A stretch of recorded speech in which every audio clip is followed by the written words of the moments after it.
भारत सोने की चिड़िया न कहलाकर गाय के हत्यारों और चोरों का देश कहलाने लगा है। भारत के कर्नाटक प्रदेश की केजीएफ खदान, जिसे कोलार गोल्ड फील्ड्स केजीएफ के नाम से भी जाना जाता है, जिस पर 2 हिस्सों में फिल्म भी बनी है। यह कर्नाटक के कोलार जिले में प्रसिद्ध सोने की खदान है। भारत देश का लगभग 95% सोना यहां से निकाला जाता था। केजीएफ की स्थापना 1880 में हुई और 19वीं शताब्दी में यहां से बड़े पैमाने पर सोने का खनन किया गया था। लगभग 121 वर्षों में केजीएफ से लगभग 900 टन सोना सरकारी रिकॉर्ड के अनुसार निकाला गया, जबकि अवैध रूप से निकाले गए सोने को जोड़ दिया जाए तो यह सही आंकड़ा 9000 टन से भी ज्यादा है। केजीएफ दुनिया की सबसे गहरी सोने की खदानों में से एक है। केजीएफ को मिनी इंग्लैंड भी कहा जाता था, क्योंकि ब्रिटिश शासन के दौरान यहां यूरोप जैसे घर और बुनियादी ढांचे का निर्माण कराया गया था। भारत में 2001 में केजीएफ सोने की खदान बंद कर दी गई। केजीएफ की कहानी पर आधारित फिल्में केजीएफ चैप्टर 1 और केजीएफ चैप्टर 2 बनाई गई।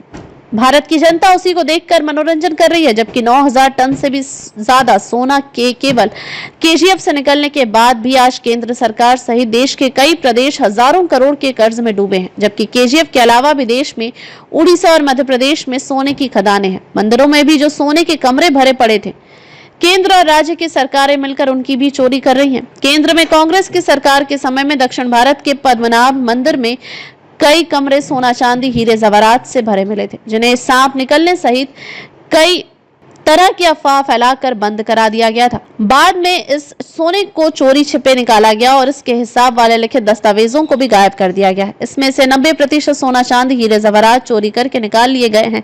बाकी 10% जनता को दिखाने के लिए उन्हीं कमरों में छोड़ दिया गया है। जगन्नाथपुरी में भी 45 साल बाद यहाँ के इसी तरह के सोने के भंडार खोल कर देखे गए। जब लोगों को एक हफ्ते पहले क्या खाया था यह भी ध्यान नहीं रहता, तो 45 साल पहले क्या था मंदिर में किसे पता रहेगा।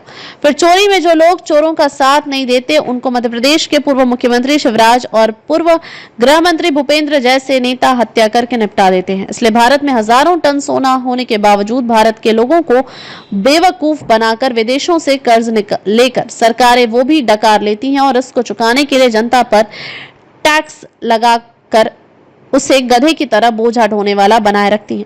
कांग्रेस और भाजपा सहित अन्य दलों की सरकारें सभी एक जैसी हैं और सभी चाहती हैं कि जनता इन चोरों की चोरी पर ध्यान न दे। यदि जनता इन चोरों की चोरी पर ध्यान देने लगेगी तो उसे ज्ञान हो जाएगा कि जो देश का सोना चांदी हीरा जवाहरात है, जो सरकारी कहलाता है, वह देश की जनता का ही है। इस तरह से देश का हर व्यक्ति करोड़पति है, लेकिन सरकार उनको भिखारी की तरह हर महीने राशन देती है।